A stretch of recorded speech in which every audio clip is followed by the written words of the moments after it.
Entrevista. Nós estamos aqui ao nosso lado com o nosso amigo e irmão Paulo, que vai nos falar a respeito dessa figura impoluta, deste personagem extraordinário da história do Espiritismo, Allan Kardec. Paulo, primeiramente, sobre a Revista Espírita.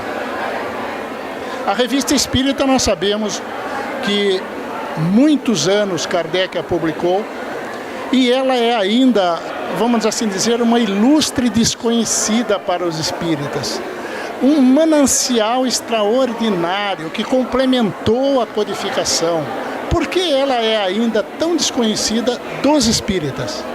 Olha, só acho que no movimento espírita surgiu aquela ideia dos 5 livros, não, o tal do Pentateuco Espírita, e os outros livros foram relegados ao segundo plano. Veja bem, o que se recomenda, via de regra, no meio espírita, para quem não sabe espiritismo? Fala para ler o Livro dos Espíritos, né? Mas se você analisar bem, você vai perceber que isso contraria Kardec, por incrível que pareça. Porque Kardec indica como primeiro livro, sabe qual que é? O que é o Espiritismo, tá certo? E nessa lista de livros que recomenda ler, entra a Revista Espírita.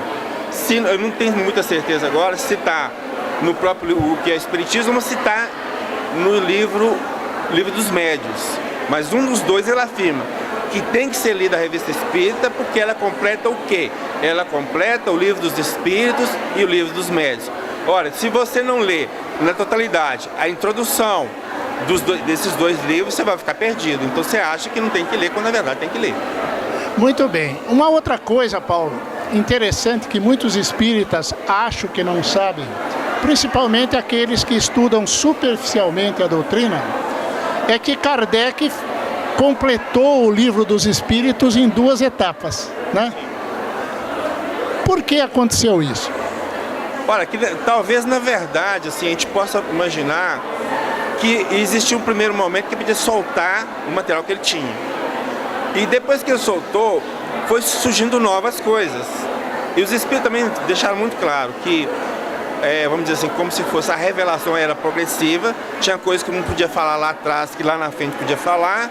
Então, ele completou o que ele não pôde falar lá atrás, e algumas coisas a gente percebe que ele mudou de ideia. Por exemplo? Um exemplo clássico aí, ia dar uma polêmica danada no meio espírita, é a questão da possessão. Então veja bem, no Livro dos Espíritos ele diz que não há possessão física. Ele reafirma no Livro dos Médios, quando ele trata da obsessão. Mas só que na Revista Espírita do ano de 1863, especificamente no mês de dezembro, ele apresenta um caso que chama-se o caso da senhorita Júlia. E mais ou menos ele diz o seguinte: eu fui muito incisivo quando eu disse que não há possessão, mas há possessão sim, diante de um caso que nos surgiu. Aí ele relata o caso da senhorita Júlia. E ele só vai mudar em termos de obra básica, você sabe que livro? A Gênesis. Aí eu te pergunto, quem lê Gênesis? Veja bem, o que é normal? Se você tem uma ideia nova, você vai voltar na obra que você já editou e mudar essa ideia lá. E Kardec não fez isso. Ou seja, ele não mudou nem no Livro dos Espíritos e nem no Livro dos Médios. Como o pessoal não lê a Gênesis, então fica com as informações lá de trás. Não lê a Gênesis nem a Revista Espírita, então fica defendendo a ideia de que Kardec não aceitava a possessão, quando na verdade Kardec mudou de ideia. É fantástico isso aí. Dá um susto para que a gente fala. Inclusive eu tenho um estudo sobre isso, né? Coloquei no meu site, está lá, para quem quiser ver, pode contestar mesmo, porque a ideia nossa é essa. Nós não estamos querendo pregar a verdade, nós somos atrás da verdade. Se alguém provar que eu estou enganado em algum ponto, óbvio, eu vou aceitar o ponto da pessoa. Mas eu acho que está muito bem fundamentado, viu, Nelson? Muito bem, com certeza. Ô Paulo, é interessante. Inclusive o seu site, os telespectadores estão vendo aí o endereço do seu site para aqueles que queiram acionar aí na sua telinha. Ô Paulo, essa história que você, essa afirmação que você coloca, Kardec mudou de ideia, Kardec evoluiu de um ponto para o outro. Ele próprio dizia, né? Se o Espiritismo estiver errado em algum ponto e a ciência comprovar, nós devemos seguir a ciência, ok.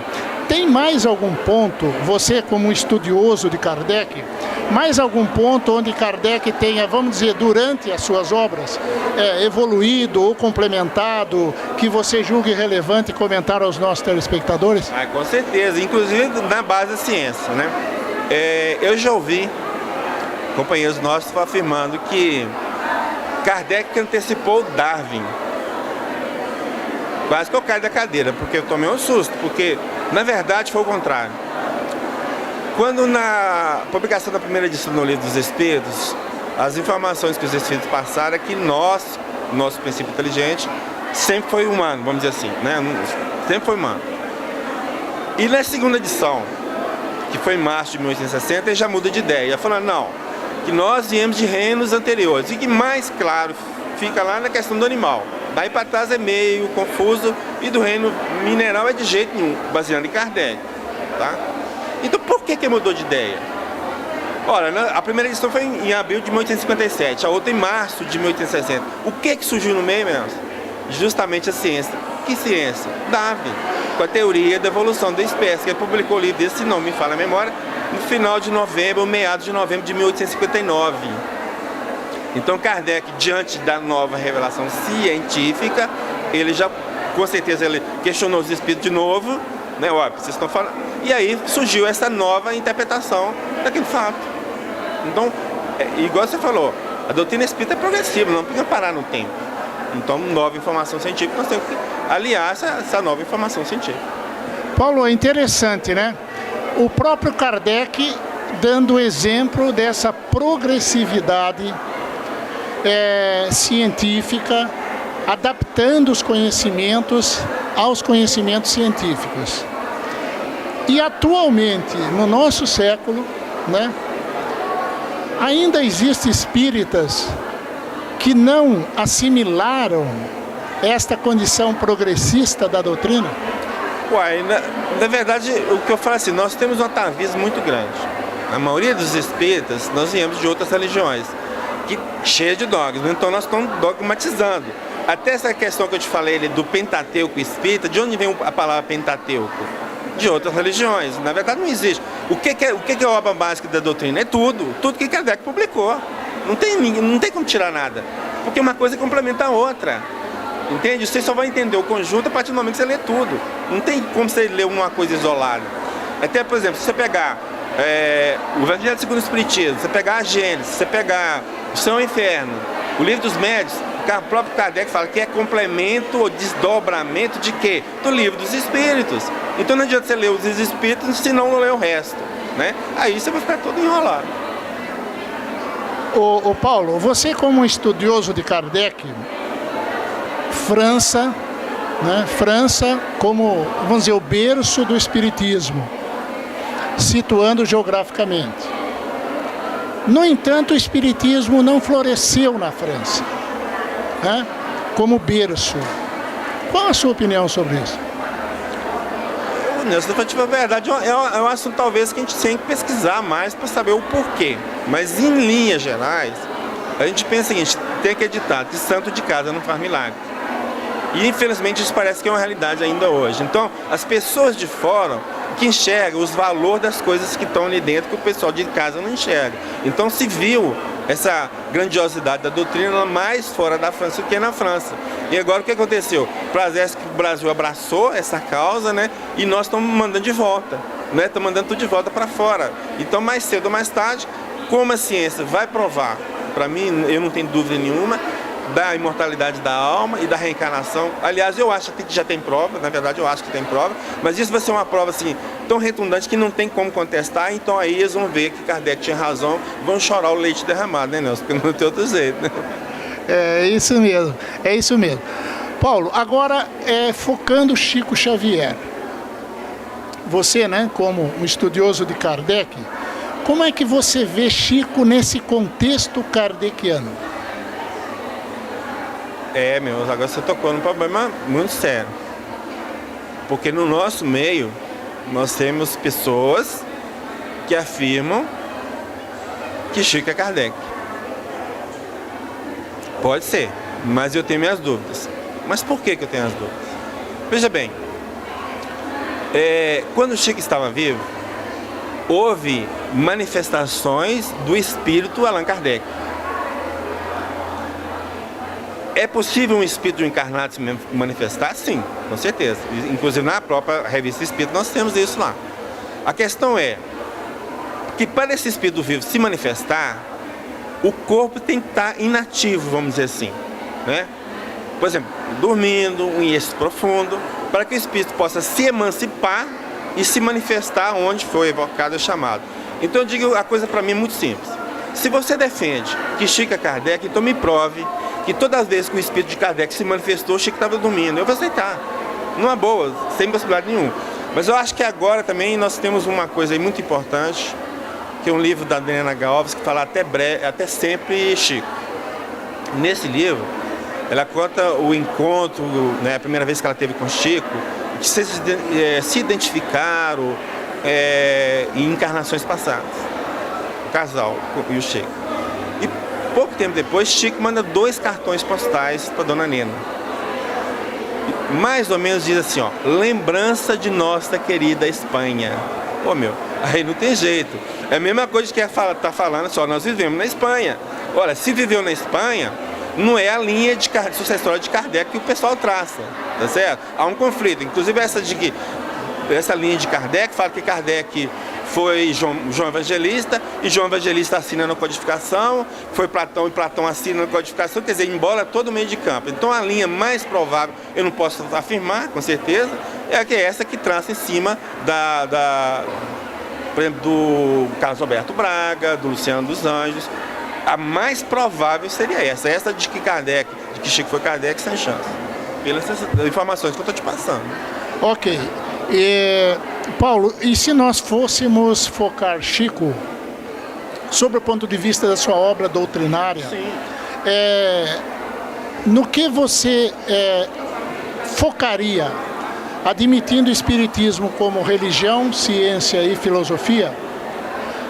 Onde é que você focaria Chico mais presente neste tríplice aspecto da codificação?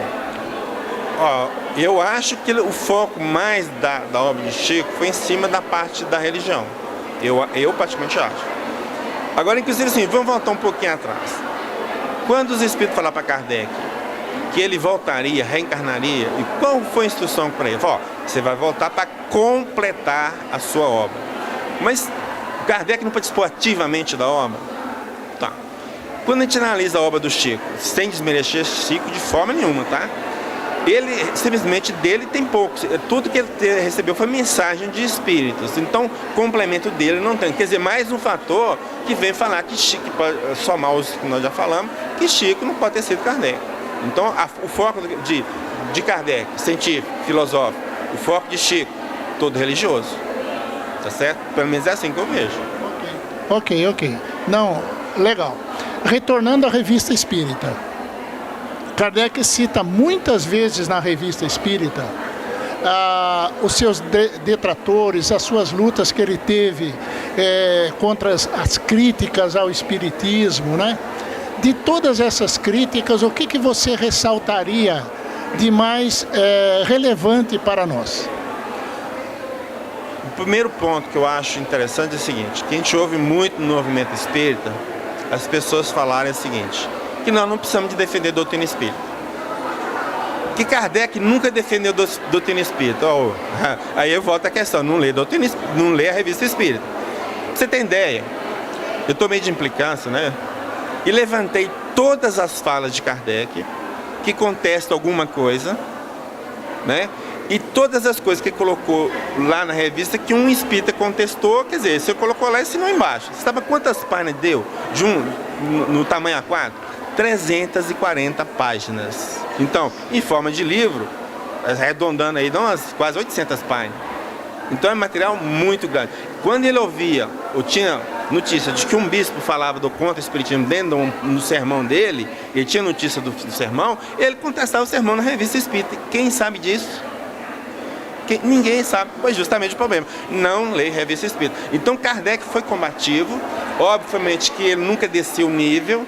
Aí o cara falou assim, o Espiritismo não é obra do demônio. Não, o Kardec falou assim, não, a sua religião que é obra do demônio. Ele nunca falou isso. mas foi na moral, contestando item a item dentro da classe que precisa ser tratada das pessoas. Então, quem lê a revista Espírita vai perceber esse Kardec como ativo, não deixava nada passar batido, falava mesmo, com nível muito elevado. Isso é fantástico na doutrina espírita. Você acha que dentro desse aspecto, desse assunto, o Auto de Fé de Barcelona, ele foi preparado pelo plano espiritual? Se a gente analisar a repercussão que aconteceu depois, assim, em termos de divulgação do Espiritismo, aquilo foi preparado mesmo. Né? É tanto que os Espíritos falam, o Espírito de Verdade, se não me fala a memória, fala, Kardec, deixa quieto, que o bem é muito maior do que o prejuízo que eles vão causar, deixa quieto, não fala nada, deixa quieto. Paulo, tá legal o nosso papo aqui, viu? Tá bem legal, mas nós temos aí o nosso tempo se esgotando, e eu pediria para você, principalmente aos jovens que hoje está florescendo um movimento muito saudável no meio espírita, esses jovens que querem estudar, que querem evoluir e disseminar a doutrina espírita, sobretudo para si próprio e para os seus semelhantes, o que você diria dentro desse contexto kardeciano, da obra kardeciana, aos jovens espíritas? Uma coisa que eu sempre percebo e que eu acho que para mim o espiritismo tem um quê a mais, é a questão da liberdade de pensamento. Então, o jovem, o que tem que buscar? Essa liberdade de pensamento e questionar tudo que foi colocado. Não tem que aceitar porque A ou B falou, até mesmo Kardec falou, tem que questionar, porque no questionamento que você vai encontrar a verdade. Tá? E você tendo a mente aberta para o questionamento, você percebe o erro muito mais fácil, Nelson. Quando a gente abre a mente para o questionamento. Quando você não abre, tudo que o cara fala, você aceita. Ah, não foi fulano, o médio tal que escreveu. Você já fica assim, e daí, se ele escreveu ou não, vamos criticar. A verdade, ela não sobrevive às críticas. Então a crítica é necessária para que a verdade se surja, vamos dizer assim, de uma forma definitiva. Quem tem medo, quem proíbe, é porque não tem tanta confiança da verdade que ele defende. Tá certo? Então isso que é a minha maneira de pensar. Então é isso, é criticar tudo, não importa de quem vem. E o próprio Kardec, Paulo, se não me engano, ele colocou na Revista Espírita uma condição de que devemos, e até me parece que ele relacionou algumas obras de críticos à doutrina espírita, para que os espíritas lessem, para que pudesse questionar a própria doutrina, não é? Tem uma obra que chamou de O Catálogo Racional. Publicou, eu não sei a data exata, mas em 1869, no início talvez, porque ele desencarnou em março, né? E lá, nessa obra, ele lista os livros que deve se ler, inclusive livros contrários, né? Porque o que é interessante, você sabe o que é? É que o contrário te reforça a sua convicção, esse que é o problema. E é bom você saber o que o outro pensa, porque você desenvolve argumento para contra-argumentar o que o outro pensa. Se você não sabe o que o outro pensa, então você não tem contra-argumentar. Então eu, por exemplo, no início, quando eu comecei a escrever lá, o foco meu era o debate dentro da parte religiosa, da Bíblia e tal. Então o que aconteceu? Surgiu um livro. O livro chama A Bíblia Bom da Cá, que quem publicou o primeiro livro foi o Alamar. Então é todo em cima dessas visões críticas que a gente começou a observar, em cima desses debates com os pessoal. Quer dizer, só faz você crescer em termos de conhecimento e de percepção. Não é fantástico, com certeza. A crítica é fundamental.